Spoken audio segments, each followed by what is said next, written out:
اعوذ باللہ من الشیطان الرجیم بسم اللہ الرحمن الرحیم۔ میرے پیارے آقا صلی اللہ تعالی علیہ وسلم کے پیارے دیوانوں، ایک خاص غلطی جو مردوں سے ہوتی ہے وہ یہ ہے کہ جب وہ شادی کرنا چاہتے ہیں تو کبھی تو انہیں لڑکی نہیں ملتی، اور پھر لڑکی اگر مل گئی اور شادی ہو گئی اور اس کے بعد ان کے پاس دولت نہ تھی، اللہ تعالیٰ نے خوب مال عطا فرما دیا، خوب مال عطا فرما دیا، تو اب بیوی کے اندر انہیں عیب نظر آنا شروع ہوا اور سوچ میں لگ گئے کہ میں فلاں سے شادی کر لوں، اس سے شادی کر لوں، یہ کروں وہ کروں، اس طریقے کے خیالات شروع ہو جاتے ہیں۔ اب میں آپ کو بتاؤں، میرے ہی ایک دوست ہے، بہت کلوز ہے مجھ سے، اتفاقاً ایک مرتبہ وہ اپنی بیوی کو لے کر کے آئے تھے، اور وہ بیوی جو ہے وہ گھر والوں سے ملاقات کی تو پتہ چلا کہ اس کا رنگ کیسا ہے۔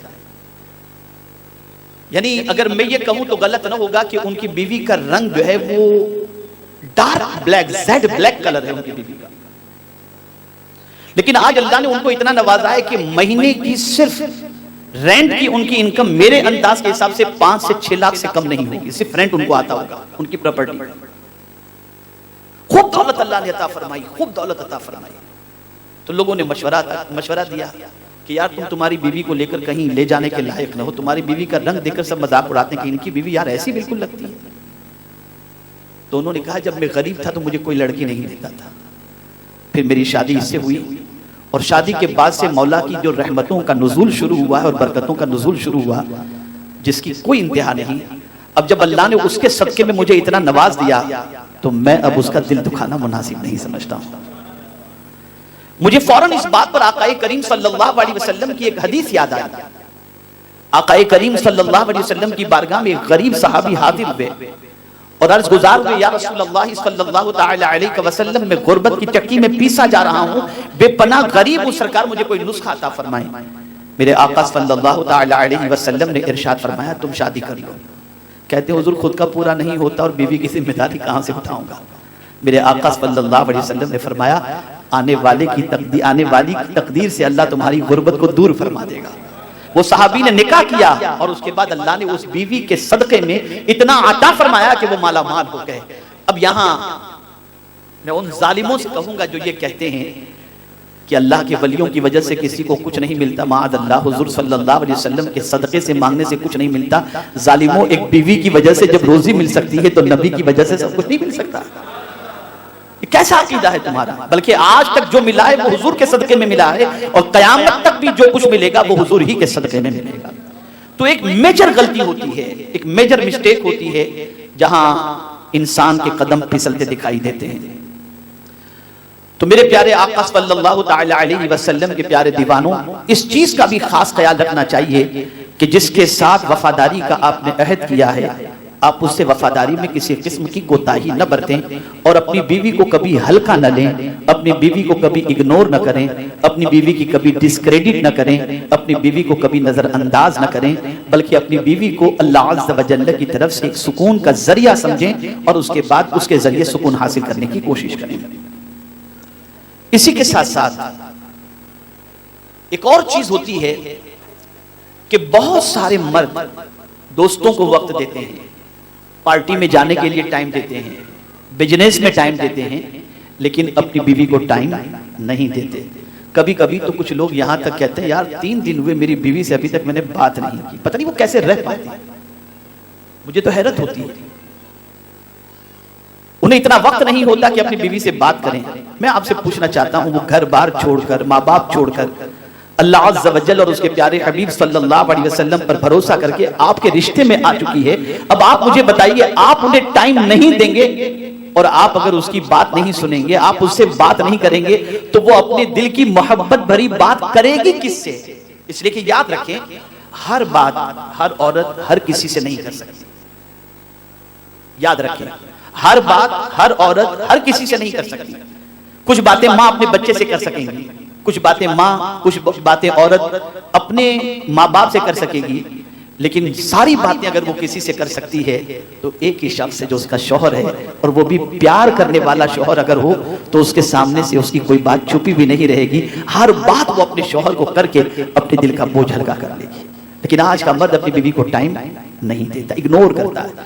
بس اوقات تو ایسا ہوتا ہے کہ دوسری عورتوں کے لیے اس کے پاس ٹائم ہوتا ہے، ان سے بات کرتا ہے، رشتہ دار کی فلاں کی بیوی سے، فلاں کی بہن سے، فلاں کی اس سے بات کرنے کے لیے اس کے پاس ٹائم ہے، وقت ہے، سب کچھ ہے، لیکن بیوی کے، اور پھر وہ لڑکی جب کہتی ہے فون کر کے تمہارے ہسبینڈ کا مجھے فون آیا تھا، تو وہ سر پکڑ کے بیٹھ جاتی ہے، میرے ہسبینڈ کو میرے لیے ٹائم نہیں، ادھر فون کرنے کے لیے ٹائم ہے۔ آپس میں کانفلکٹ، آپس کے اندر دشمنی، آپس میں عدم اعتماد کا سلسلہ شروع ہو جاتا ہے۔ تو اپنی بیوی کو ٹائم دو۔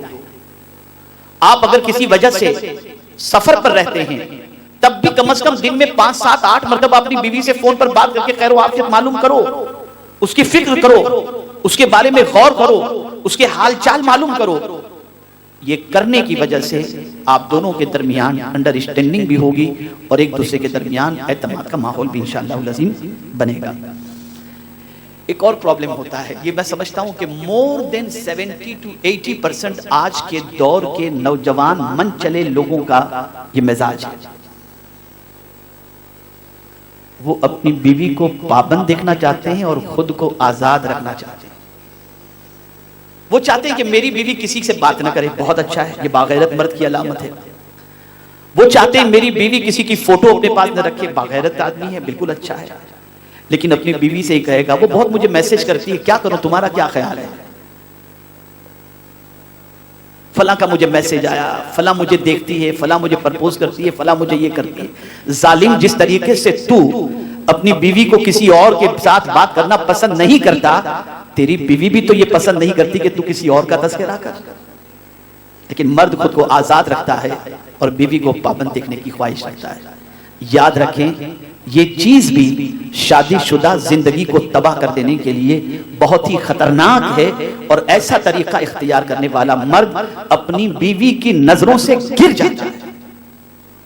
بیوی چھوڑ کر نہیں جا سکتی، لیکن وہ وقار، وہ عزت، وہ مرتبہ، وہ مقام جو دل سے ایک شوہر کے لیے ہونا چاہیے، وہ اس بیوی کے دل کے اندر وہ مقام اور وہ عزت اور وہ مرتبہ نہیں ہوا کرتا۔ اس لیے یہ خیال رکھنا چاہیے کہ جس طریقے سے ہم اپنی بیوی کے سلسلے میں کوئی آرزو رکھتے ہیں، بیوی بھی ہمارے سلسلے میں اسی قسم کی تمنا رکھتی ہے۔ جب یہ خیال رہے تو انشاءاللہ العظیم شادی شدہ زندگی تباہ کن نہیں ہوگی، بلکہ پرسکون ایک شادی شدہ زندگی گزرتی چلی جائے گی۔ بیوی کو، ایک مرد کو یہ یقین دلانا چاہیے کہ جس طریقے سے اس کی بیوی کسی غیر مرد کی طرف للچائی نظر سے نہیں دیکھتی، ایسے ہی مرد بھی، اس کا شوہر بھی کسی اور عورت کی طرف نظر اٹھا کر کے نہیں دیکھتا۔ یہ بیوی کو کانفیڈنس ہونا چاہیے، اگر کوئی عورت آ کر کہے بھی کہ تمہارا شوہر جو ہے وہ مجھے گھر کر کے دیکھا کرتا تھا، تو کہے کہ میں یقین کے ساتھ کہہ سکتی ہوں میرا شوہر ایسا نہیں ہو سکتا۔ یہ بہت بنیادی چیز ہے، یہ بہت بنیادی چیز ہے۔ ایک اور چیز جو میاں بیوی کے درمیان پرابلم کا سبب بنتی ہے وہ یہ ہے کسی تھرڈ کے لیے دونوں کا الجھنا، کسی تیسرے کے لیے دونوں کے درمیان جھگڑا۔ ایک دوسرے کی کوئی بات نہیں ہے، بات کسی تیسرے کی ہے، اور اس کو لے کر بیوی اس کا فیور کر رہی ہے، یا میاں اس کی فیور کر رہا ہے، یا اپوز کر رہا ہے۔ نتیجہ یہ ہوتا ہے کہ کسی تیسرے کے لیے دونوں کے درمیان جھگڑے ہوتے ہیں، اور نتیجہ یہ ہوتا ہے جس کے لیے جھگڑا ہو رہا ہے وہ آرام سے سو رہا ہے، اور جس کا کچھ آپس میں نہیں ہے وہ دونوں جھگڑ کر کے اپنے ایک دوسرے کے اعتماد کو کھوتے ہیں اور اپنی آپسی زندگی کو برباد کرتے ہوئے دکھائی دیتے ہیں۔ اس لیے یاد رکھیں کسی تیسرے کے لیے آپس میں جھگڑا فساد نہ کریں۔ جب ایسا معاملہ سامنے آئے کہ کسی تیسرے کے میٹر کو لے کر بات بڑھنے کی ہو، وہی اسٹاپ کر دیں، بھئی وہ جانے، ان کا کام جانے، اپنی زندگی کو اپنے کیوں برباد کریں، اور پھر آپس میں ایک دوسرے کی باتیں کر کے، محبت بھری باتیں کر کے اپنی زندگی کو خوشگوار بنانے کی کوشش کریں۔ اسی طریقے سے ایک اور چیز جو سب سے خطرناک ہے وہ ہے شک، اور یہ بیماری بہت خطرناک ہے۔ بیوی کو شوہر پر شک اور شوہر کو بیوی پر شک۔ شک کا کوئی علاج نہیں، دونوں کا ایک دوسرے پر اعتماد بے پناہ ضروری ہے، اور اس کے لیے سب سے پہلا رول اگر کسی کو پلے کرنا ہے تو وہ مرد کو کرنا ہے۔ مرد اپنی لائف اس طریقے سے گزارے, اپنا موبائل کہیں بھی رکھ دے, بیوی کو چیک کرنا ہو چیک کر سکتی ہے, اسے کیا ٹینشن ہے جب اس کا کسی کے ساتھ کوئی چکر یا افیئر ہے ہی نہیں تو اسے کیا ٹینشن, بھلے بیوی کھول کر کے دیکھے کیا فرق پڑتا ہے. لیکن یہ چھپانا اور پھر اس کے بعد یہ کرنا اور وہ کرنا اور پھر یوں چھپا کر کے میسج اور یوں چھپا کر کے بات اور یوں پھر آہستہ بات, پھر گیلری میں جا کے بات, یہ ساری چیزیں جو ہوتی ہیں اس سے شک کریٹ ہوتا ہے. اس لیے مرد کو چاہیے کہ جہاں سے بیوی کو شک پیدا ہوتا ہو اور آپس میں ایک دوسرے پر اعتماد جو ہے وہ ختم ہوتا ہو, ایسا کوئی کام قطعی طور پر نہ کریں.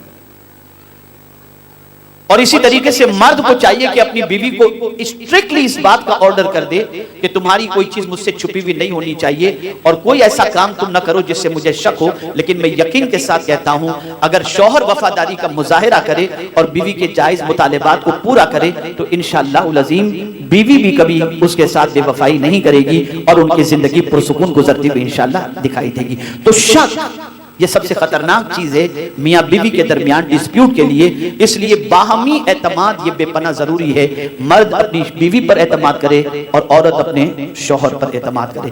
ایک چیز اور ہوتی ہے مرد میں ایک خامی, اب تو بڑے گھرانوں میں یہ ہے کہ کھانا بیویاں پکاتی ہی نہیں بلکہ کام والی ہی پکاتی ہے. اس لیے اب وہ اعتراض تو تقریباً ختم ہو گیا کہ نمک نہیں ہے اور شکر نہیں ہے اور یہ نہیں ہے اور وہ نہیں ہے یا پکانے نہیں آتا. یہ بات تقریباً گھروں کے اندر, بہت سارے گھروں کے اندر یہ ختم ہو چکی. لیکن آج بھی 70% گھر ایسے ہیں جہاں پر بیویاں کھانا پکاتی ہیں, بلکہ 80% گھر ایسے ہوں گے. اب روز کی کٹ کٹ کھانا بنا دسترخوان پر رکھا گیا تو اب میاں نے اعتراض کیا, یہ کیا روز تم دال پکا کے کھلاتی ہو, یار تمہیں پکانا نہیں آتا, تمہاری ماں نے نہیں سکھایا, تمہارے باپ نے نہیں سکھایا, آج نمک اس میں زیادہ ہے, آج مرچ اس میں زیادہ ہے. یہ طریقہ بھی آپس میں رنجش کو بڑھانے کا ہے اور شادی شدہ زندگی کو تباہ کرنے کا ہے. اسلام یہ چاہتا ہے کہ تم اپنی بیوی کی تعریف کرو اور اس کی غلطی کو نظر انداز کرو. یعنی اس قسم کی غلطی کو, آقا کریم صلی اللہ علیہ وسلم کا معمول کیا تھا, کبھی بھی میرے آقا صلی اللہ تعالی علیہ وسلم نے کسی کھانے کو برا نہیں فرمایا. اگر وہ کھانا سرکار صلی اللہ تعالی علیہ وسلم کو پسند نہ ہوتا, یعنی مراد یہ ہے کہ اس کھانے کے اندر مرچ یا کوئی چیز زیادہ ہوتی اور سرکار اسے کھانا پسند نہ فرماتے تو ہاتھ روک لیتے, لیکن کبھی کھانے میں عیب نہیں نکالا کرتے اور کھانے کو ٹھکرایا نہیں کرتے. یہ میرے آقا صلی اللہ علیہ وسلم کی عادت کریمہ تھی. لیکن آج ہم دیکھیں کوئی گھر ایسا نہیں ہوگا الا ماشاءاللہ جہاں پر یہ پرابلمز نظر نہ آتی. چھوٹی چھوٹی بات پر اپنی بیوی پر تانا, اپنی بیوی کو جھڑکنا, اپنی بیوی کو کوسنا, اپنی بیوی کو برا بھلا کہنا, گالی گلوچ کرنا, مار دھاڑ کرنا, یہ جہالت کے سارے طریقے اس وقت الا ماشاءاللہ مسلمانوں کے گھروں کے اندر رائج ہیں. تو میری گزارش یہ ہے کہ اپنی بیوی کو ان غلطیوں پر آپ اس کی اصلاح ضرور کریں, سمجھائیں, لیکن آپ کا انداز نکتہ چینی کا نہ ہو اور آپ کا انداز جارحانہ نہ ہو, بلکہ آپ کا انداز والہانہ ہو, پیار بھرا ہو, محبت بھرا ہو. میرے پیارے آقا صلی اللہ تعالی علیہ وسلم کے پیارے دیوانوں, اسی طریقے سے آپ گھر میں جب تشریف لائیں اور بیوی نے اچھے کپڑے پہنے ہیں, آپ آ کر اپریشیٹ کریں, آج تو اس کپڑے میں آپ بہت اچھی لگ رہی ہیں, بہت اچھے کپڑے آپ نے پہنے. چائے پیش کریں, آج تو آپ کے ہاتھ کی چائے بہت اچھی ہے. ایک بیوی اپنے شوہر سے یہ چاہتی ہے کہ آپ اسے اپریشیٹ کریں, آپ اس کی تعریف کریں, آپ اس کی حوصلہ افزائی کریں, آپ اسے اچھی نظر سے دیکھیں. کسی بہت بڑے شخص نے یہ بات کہی ہے کہ ایک عورت کی ریکوائرمنٹ اپنے شوہر سے کیا ہوا کرتی ہے, تو انہوں نے بتایا 3 چیزیں ایک عورت اپنے شوہر سے چاہتی ہے, اٹینشن, اپریشیشن اور تیسری بات جو ہے وہ یہ چاہتی ہے کہ اس کا ڈیفینس کرے, یہ وہ چاہ کرتی ہے. یعنی ایک عورت یہ چاہتی ہے کہ شوہر اسے اپریشیٹ کرے, اس کی تعریف کرے. ایک عورت یہ چاہتی ہے کہ شوہر جو ہے وہ اس کی طرف متوجہ ہو, اور تیسری چیز جو وہ عورت چاہتی ہے وہ یہ ہے کہ شوہر جو ہے اس کا دفاع کرے, اس کا ڈیفینس کرے. تو میرے پیارے آقا صلی اللہ تعالی علیہ وسلم کے پیارے دیوانوں, والہانہ محبت اور عقیدت کے لیے یہ چیز ضروری ہے کہ آپ اپنی عورت کی تعریف کریں, اپنی عورت کی حوصلہ افزائی کریں, اپنی بیوی کی خوب تعریف کریں. انشاءاللہ العظیم اسے خوشگوار ماحول بنے گا اور دونوں کے درمیان اعتماد کا ماحول ہوگا. ایک اور چیز بھی فرمائی گئی اور وہ یہ ہے کہ آپ اپنی بیوی کے لیے گاہے بگاہے تحفے لایا کریں, گفٹ لایا کریں.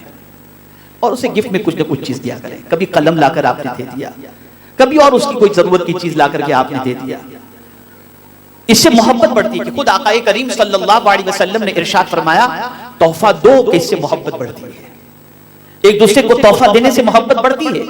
لیکن ہم دیکھتے ہیں, اب یہاں جو میں بات عرض کر رہا ہوں, امید ہے کہ ایسا کوئی نوجوان یہاں نہیں ہوگا, اور جو لائیو پوری دنیا میں سن رہے ہیں یا دنیا کے مختلف ملکوں میں, وہ لوگ بھی ایسے نہیں ہوں گے. لیکن بہت سارے ایسے ہیں جن کی عادت, خاص طور پر سنیے گا, اللہ نہ کرے اگر کوئی غلط عادت ان کے اندر ہے یا کسی کے ساتھ افیئر ہے, تو ان کا حال یہ ہوتا ہے کہ اپنی بیوی کے ہونے کے باوجود جس کے ساتھ اس کا چکر چل رہا ہے اس پر ہزاروں لاکھوں روپے وہ اڑا دیں گے. وہ کہے گی مجھے آئی فون چاہیے, کون سا ماڈل چاہیے میں لا کے دیتا ہوں, اور بیوی کہے گی کہ مجھے سیمسنگ کا میرا موبائل خراب ہو گیا ہے, ذرا کوئی نیا موبائل لا کر کے دے دو, تو کہیں گے پیسے ہی کہاں ہیں میرے پاس. دوسروں کے لیے انسان اپنی پوری دولت لٹا دیتا ہے, لیکن جس کا حق اس کے اوپر ہے اس کے لیے اس کے پاس ٹائم نہیں, اس کے پاس پیسہ نہیں. تو فرمایا گیا اپنی بیوی کو تحفے تحائف دو, گفٹ اس کے لیے لایا کرو, سرپرائز گفٹ اس کے لیے لایا کرو. کبھی اچانک اس کے بتاؤ آج میں تمہارے لیے کچھ لایا ہوں لیکن ابھی نہیں بتاؤں گا, آج تمہیں سرپرائز گفٹ دوں گا. اس کی پسند ناپسند کا خیال کرو اور اسے لا کر کے دو. اس سے بھی آپس کے اندر انشاءاللہ العظیم محبت ضرور بھی ضرور بڑھے گی. میرے پیارے آقا صلی اللہ تعالی علیہ وسلم کے پیارے دیوانوں, اب یہ مرد کے حوالے سے آخری بات میں عرض کرتا ہوں. کوئی شخص اپنی بیوی کی کسی ضرورت کو پورا کرنے کے لیے نکلے تو آپ جانتے ہیں اس کے عوض میں اللہ بہت کچھ عطا کرتا ہے. حضرت موسیٰ کلیم اللہ علیہ الصلوۃ والتسلیم, جب ان کی بیوی سارہ امید سے تھی, پیگنیٹ تھی, اور جب وہ نکلے تو ٹھنڈی بے پناہ تھی. ابھی حضرت موسیٰ علیہ الصلوۃ والسلام کو تاج نبوت نہیں عطا کیا گیا تھا, اور جب ٹھنڈی پڑی, بہت ٹھنڈی لگنے لگی, تو حضرت سارہ نے حضرت موسیٰ علیہ الصلوۃ والسلام سے عرض کیا کہ میرے سرتاج مجھے بہت ٹھنڈی لگ رہی ہے, میرے لیے کہیں سے کچھ آپ آگ کا انتظام کریں تاکہ میں اس کا سیک لوں اور اس کے ذریعے میں ٹھنڈی کو دور کرنے کی کوشش کروں. حضرت موسیٰ علیہ السلام آگ کی تلاش میں نکلے. کس کے لیے؟ بیوی کے لیے. بھئی آپ جواب دیں تو مجھے اطمینان ہوا کہ سمجھ رہے ہیں. کس کے لیے تلاش میں نکلے؟ بولیے. بیوی کے لیے. بیوی کی تکلیف کو دور کرنے کے لیے حضرت موسیٰ علیہ السلام آگ کی تلاش میں نکلے. تو آپ نے دیکھا کہ کوہ طور پر کوئی چیز چمک رہی ہے, تو آپ نے سمجھا یہ شاید آگ ہے. حضرت موسیٰ علیہ السلام جیسے ہی وہاں پہنچے, اللہ کو حضرت موسیٰ کی یہ ادا اتنی پسند آئی کہ کوہ طور پر اللہ نے ان کو نبوت کا تاج عطا فرما دیا. مفسرین فرماتے ہیں اس سے یہ بات سمجھ میں آتی ہے کہ اگر بیوی کی جائز پریشانی کو دور کرنے کے لیے کوئی شوہر اگر گزرتا ہے, جاتا ہے, محنت کرتا ہے, مشقت کرتا ہے, تو اس کے عوض کے اندر اللہ تعالیٰ اس پر انعام و اکرام کی بارشیں نازل فرماتا ہے. تو یہ بیوی کے لیے کسی چیز کی خریدی کے لیے جانا یا اس کی ضرورت, وہ بیمار ہے اسے لے کر ہاسپٹل جانا, اس کا علاج و معالجہ کرانا, یہ بیوی کی غلامی نہیں ہے, یہ بیوی کا حق ہے. اور اس کے عوض کے اندر اللہ عز و جل بے پناہ برکت عطا فرماتا ہے. ہم پوری دنیا میں بہت اچھے ہوں, دنیا ہماری تعریف کے پھول باندھتی ہو, لیکن خدا کی قسم سب سے اچھا وہ ہے جسے حضور اچھا فرماتے ہیں. ساری دنیا ہمیں اچھا کہے ہم اچھے نہیں, لیکن اگر حضور ہمیں اچھا کہے اور پوری دنیا ہمیں برا کہے, ہمیں پوری دنیا کی فکر نہیں کرنی چاہیے. حضور صلی اللہ علیہ وسلم فرماتے ہیں تم میں بہتر وہ ہے جو اپنے اہل و عیال میں بہتر ہے, اور میں تم سب میں بہتر ہوں کہ اپنے اہل و عیال میں بہتر ہوں. اچھا وہ ہے جو اپنے بیوی بچوں کے ساتھ اچھا سلوک کرے. بیوی روتی ہو, تڑپتی ہو, بلکتی ہو, پریشان ہو, اور ہم اس کی فکر نہ کریں, تو میں یہ سمجھتا ہوں دنیا بھلے ہمیں اچھا کہے لیکن حضور کے نزدیک ہم اچھے نہیں ہیں. حضور صلی اللہ علیہ وسلم کے نزدیک وہ شخص سب سے اچھا ہے, بہت اچھا ہے, جو اپنے اہل و عیال میں اچھا ہے. اس لیے ہمیں چاہیے کہ ہم اپنے بیوی بچوں کے ساتھ اچھا سلوک کریں. یہ چند باتیں, ضروری باتیں, سائیکولوجیکل باتیں, ریکوائرمنٹ جو بیوی کی ہوتی ہے اس سے متعلق باتیں, اور مرد کی رسپانسبلٹی سے متعلق باتیں میں نے آپ کے سامنے